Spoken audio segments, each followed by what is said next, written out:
Welcome to Primetime, everybody. I'm your host, Hunter Chambliss. I'm joined by my co-host, Chad and Carrie. How's it going, guys?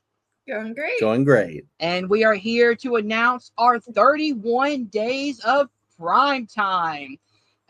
We did this last year with our 61 days of Primetime. We thought that was a little too extreme for our take for the first time around. So it will be the 31 days this time. I'm going to pass it off to Chad. He's going to explain how that works. Well, first off, I do want to throw out that we do have currently, only I care about this, by the way, we do have a World Series wild card situation going on between my Red Sox and the New York Yankees, and the Red Sox just won last night. So very, very excited for that series. All-time rival right there. Yeah, very, very much so. I'm looking forward to hopefully winning that series. But I'm also excited for this series, the 31 Days of Primetime. We not only last year did like 61 movies, but we kind of like founded a new format of doing the channel. It's kind of carried into doing other roundups. So I'm really excited to get into this one. And yeah, Hunter's right. Like, we were very ambitious last time, and we ended up going for like months. Like, I don't think we finished until like the end of the year after the end of the year. I think it was at least a month afterwards, but we were at least a month, we were keep going. We were like, well, because we had a really new baby, he was fun, but he like demanded a lot more, I think, than he does now. We all were just way busier, and we just were way just busier. Like, we actually cannot. There was a lot of movies too. There was a lot of movies. Yeah. There's so many movies, but I had so much fun doing it, and I think it just like opened my eyes to more like cinema that I just hadn't seen. Like, we had some movies that we had seen, but we tried to gear it a lot towards films that we just hadn't seen, whether it be like, international cinema or like just like classic cinema, and that's what we decided to do again this year. Break it down into decades, because we wanted to. We like going from like the early years of horror to the very new ones, maybe like movies that we missed last year or something like that we can finally visit because of the series. So we're going to go through all 31 movies. Of course, it's actually 32, because there's two specific movies that we always watch at the end of Halloween. So we'll get there, because really it's only like 30 like newish movies, but some are repeats that we've seen before. But we're gonna go with, and the movies are 1932's The Mummy, 1935's The Bride of Frankenstein, 1936's Sweeney Todd, the Demon Barber of Fleet Street, 1940's The Invisible Man Returns, 1941's The Black Cat,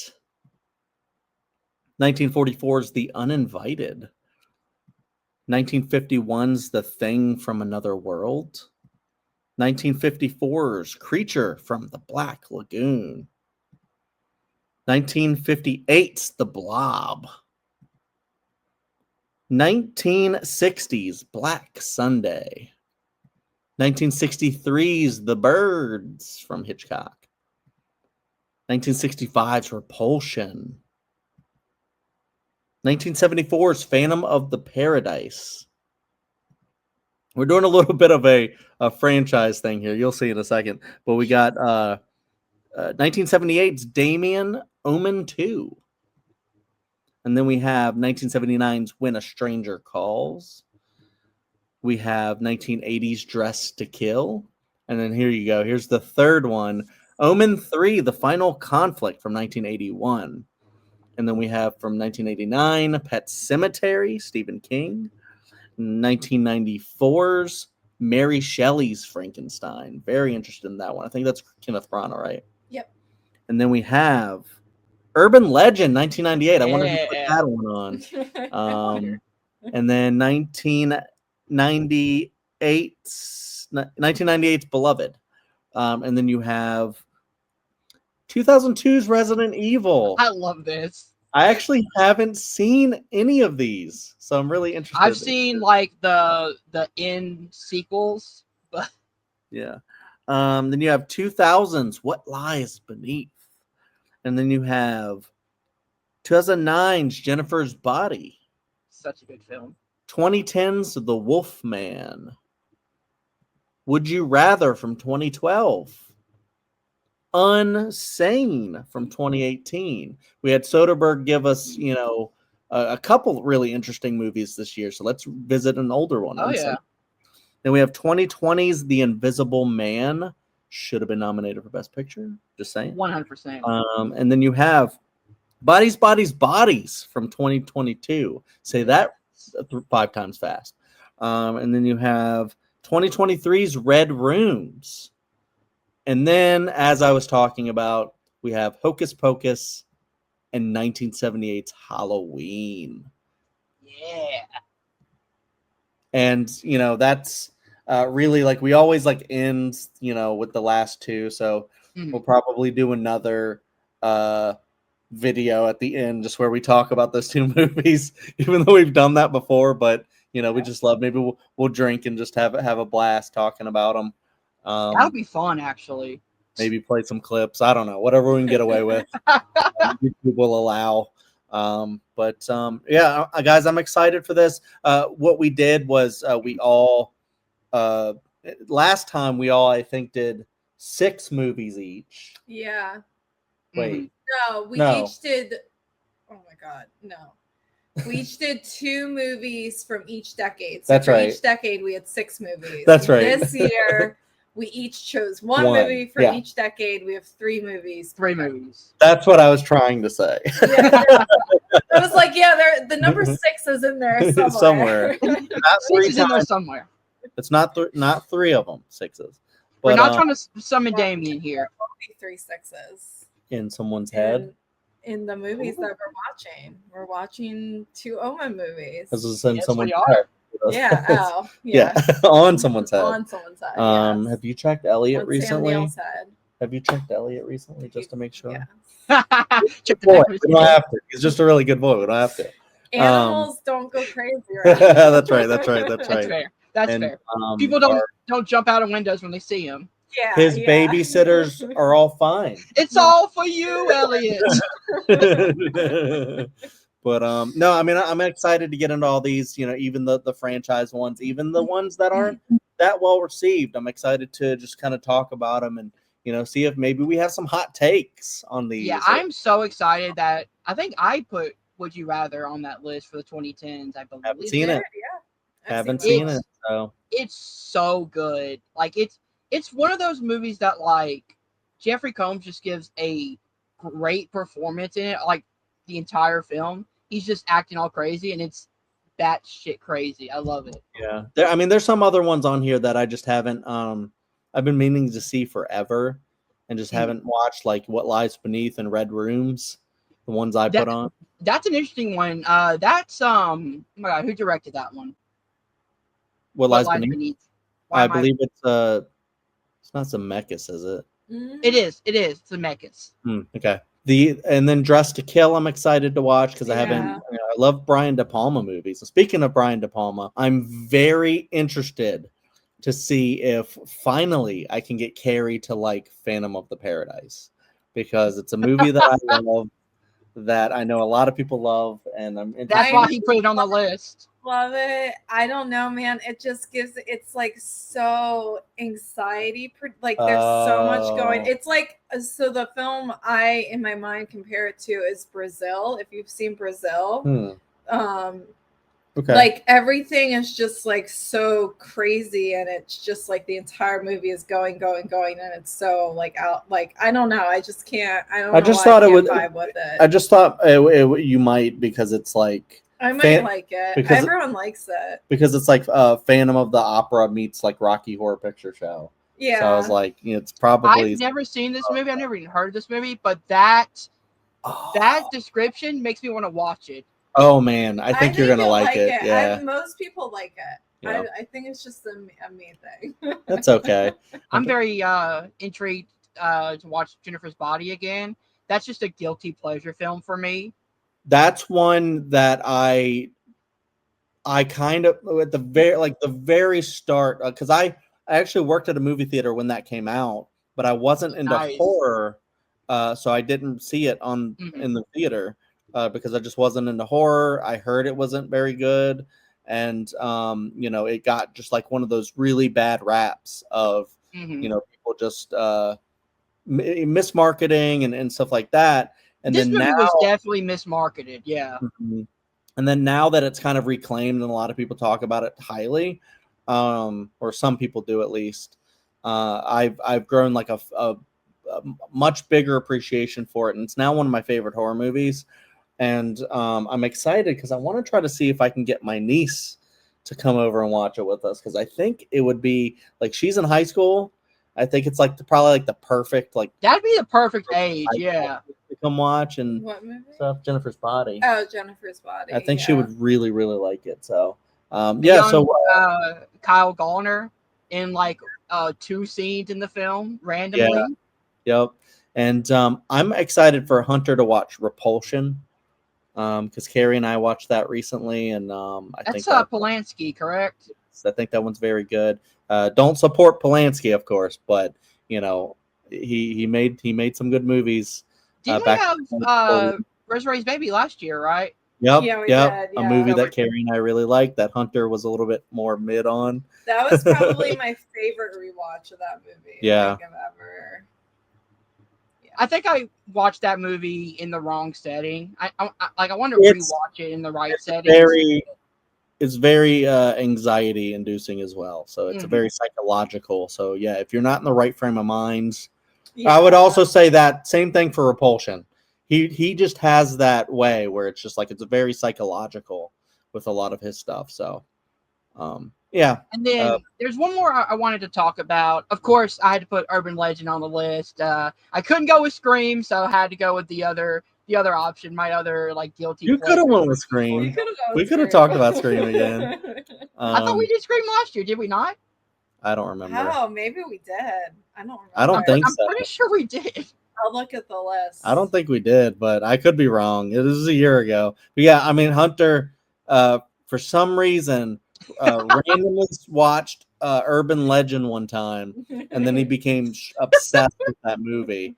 And I mean, hey, more power to him. Not a lot of people defend that movie. So it's cool. It's a fun movie. It's cool that it's got. No, I'm saying not a lot of people defend it, but it's cool that it's at least got one fan. It's a good Halloween movie, though.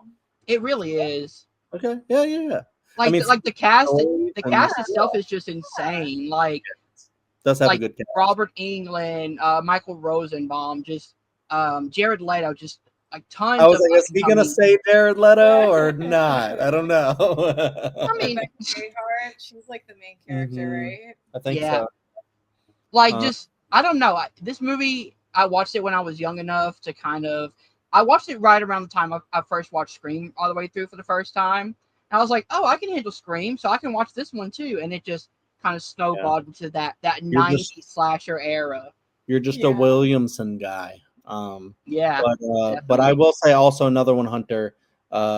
Just like a preface, I think, for just like not a warning, but like an interesting thought for anyone who wants to watch these with us or talk about it with us, is The Uninvited is one that is like a really, really good haunted house movie, but it's one where it's kind of like it focuses a lot on building the characters and the story. So it's a little bit of a slow burn. Kind of like, like maybe like the one that I kind of wish was on here, but one of the best slow burn horror movies that I've seen, The Innkeepers. I know. Because we watched those at the same time, and that's why we like associate them together. I think that's Ty West, right? Well, for rank them, but also because Ty West, The Innkeepers is also just a great slow burn. I also associate those movies, but I do think it's genuinely just because we watched them together, like at the same time. But also because they're slow. They're slow burns. They're haunted house. They're very similar. Yeah, that's true. And I mean, I'm someone who I don't lean towards haunted house movies a lot, so I'm interested to see if that one captures me in a way. It might not be your thing, but it might. I don't know. Yeah, some of them are great. You also have shoot, was it the Devil in the House? The House of the Devil. House of the Devil. Yeah. The other slow burn Ty West house movie. Yes. I said house movie. I know. I didn't say because I knew it wasn't two of them. But no spoilers for House of the Devil. You guys should watch it because it's great. But it is one of those where like things don't happen for a while, and you know, it's kind of great when they do. I'm very intrigued in watching Bride of Frankenstein for the first time. I've never seen it, so I'm. Have you seen the first one? Yeah. So I've seen the original. The original one, and it's kind of cool how they kind of frame the story too. They begin the story like with the author Mary Shelley. Ooh. And she's talking about how she wrote Frankenstein and stuff, and then she's like, "I have an idea for another story." It's kind of a really great like opening to a horror movie. It sounds like the opening to like a lot of those like 30s and 40s horror movies where they have like the person introducing the film to the audience. It's kind of like that, yeah. Well, and I know, Hunter, you had already at least started watching Sweeney Todd. I finished it, yeah. Okay, yeah, and that one kind of starts kind of similarly too. It starts like modern day with the guy getting shaved or whatever, and he's like, "Let me tell you the story of this murderer that sat right here." Oh, that's right, yeah. Let's have a whole movie. And how that plays into the ending of it too, which is kind of funny. The ending was pretty funny. And I'm also really excited to watch The Blob. Because it's like one of those movies I always heard about but never watched. And it's kind of like 70s. The remake is 1988, and it's amazing. Chuck Russell, who did Dream Warriors. It's amazing, and it's kind of like how when we watched last year, which I'm kind of sad we don't have any Roger Corman on here, but we like really kind of started loving on Roger Corman stuff last year. And last year was like very Corman-centric. It was, but it was really cool because we watched Invasion of the Body Snatchers, the original, and also Little Shop of Horrors, the original. Yeah. And it was like really cool. Very different than the remake. Body Snatchers isn't Corman. It was Little Shop of Horrors was Corman. And that was the one that both of those actually I was like fascinated to see like the originals because I thought they were so good. But then what came after was also really, really, really good because the 70s Body Snatchers is amazing. And then you have the musical Little Shop of Horrors, which is great. But yeah.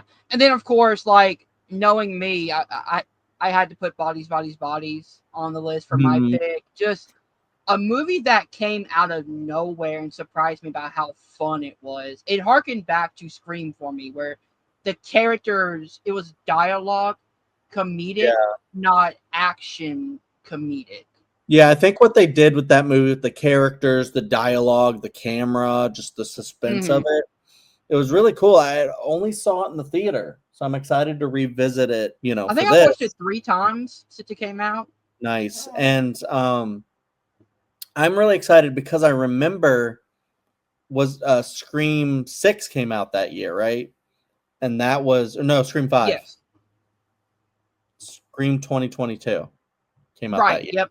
Bodies was 2022. I remember because Hunter loved that movie, but I don't love that movie. I like it, but I don't love it. And it's one of those where I was like, "Damn, Bodies is the best Scream movie this year," because it like kind of felt like that a little bit, like a whodunit. Scream movie, And I'm excited to get into see what Beloved is because I heard it's like a gothic kind of horror. I've never heard of that one either. Like Danny Glover, and I was like, "What is this?" Well, it's very interesting. I think, man, I don't want to mess up. I think it's based on a novel written by Toni Morrison. I want to say that, and I've always wanted to read it, but I think it'll be very interesting because I think it's like drama mixed with. You're correct. I just looked it up. Drama horror. So yeah. Also directed by Jonathan Demme, who did Silence of the Lambs and Philadelphia. And it's got like a black cast, so I'm just really excited. I love horror movies like that. Oprah Winfrey is in the lead with Danny Glover, and I'm just like that. What was the one we watched that was like about voodoo. I found it. It's Eve's Bayou. Yes, yeah. Which is it's one of those drama movies that has a horror tint to it. Yeah, I think that's how beloved it's gonna be, but I don't know. Maybe that's why I was about it. That's why I picked that movie. So I'm so excited that you guys are pumped for it too. I'm excited. This will fill a lot of blind spots. That Same. I have, so I'm really excited especially because like I always love watching like the original movies and series, but it's hard for me to force myself sometimes to be like, let's watch all the sequels to this, because it's generally with horror sequels, there's a good amount of exceptions, but if you're watching through a series, there's a lot of bad ones. Great. So I'm glad Carrie was like, well, let's watch the whole Omen franchise. And we might do over on my other channel, we might do a ranking of the Omen film. So I would love to be on that one. That one sounds fun. You'll definitely of course, The Invisible Man, as you said, should have won Best Picture. Yes. What more can we say about that movie? At least should have been nominated, at least. But honestly, was that year, what won that? That was the 2020. That was 2020. Yes. Was that Nomadland? I think so. Because I would have been between that or Promising Young Woman for that year. So wow, that's interesting. That it came back. Yeah, because I love Promising Young Woman. I wish that would have won, but that's a very divisive film. I realized it is. Yeah, apparently, Man is too. Like, there's a lot of people who go, "Oh, I don't love it that much." Like, you're crazy. And I'm like, yeah, that's my response to what Carrie just did. Roll your eyes. Like, whatever. That movie rules. But anyway, so I'm Unsane is another one I'm very interested in, only because of the style of it. I remember when this movie was coming out, it was more based on this is a movie told in the perspective of a phone, I believe, right? It's like a phone. I don't know much about found footage. I believe I picked that one, and I think I did. Yeah, I believe I picked that one, and it's because Soderbergh directed it. He directed Presence, and I like that movie a lot. Yeah, I'm pretty sure this is almost like that. The Screen Life, which would go on to be like the what's the one with John Chu? Yeah, you're talking about Searching.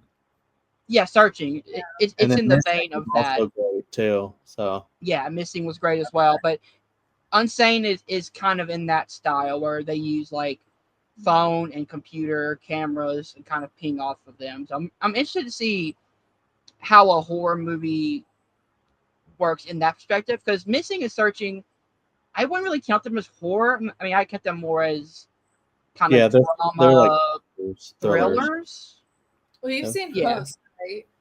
Host, yeah, really good. But that's kind of short, and I imagine this doesn't seem, Host is like a ghost movie, and this doesn't. I expect it's maybe not a ghost movie. Funny enough, I actually love Host, and I know it's a really good. I don't really like haunted movies, but like the idea of the movie only being an hour long, because a Zoom call is only an hour long, like that's the limit you go to, is hilarious to me. It was really good. It's pretty great. And then the last one I think I'll bring up real quick is revisiting Pet Sematary. Yes. That one's going to be interesting for many reasons, and one is the parents. Well, one is because Carrie introduced me. Sorry. Well, one is Carrie introduced me to Stephen King. Mm-hmm. So I used to, in high school and stuff, read Stephen King a lot, and even into like somewhat college and stuff. But recently, I just like haven't been able to, or like have the drive to just sit down and read a book a lot. And so now I just want to go through and just read a lot more Stephen King. So revisiting a lot of older Stephen King movies, I'm really excited for.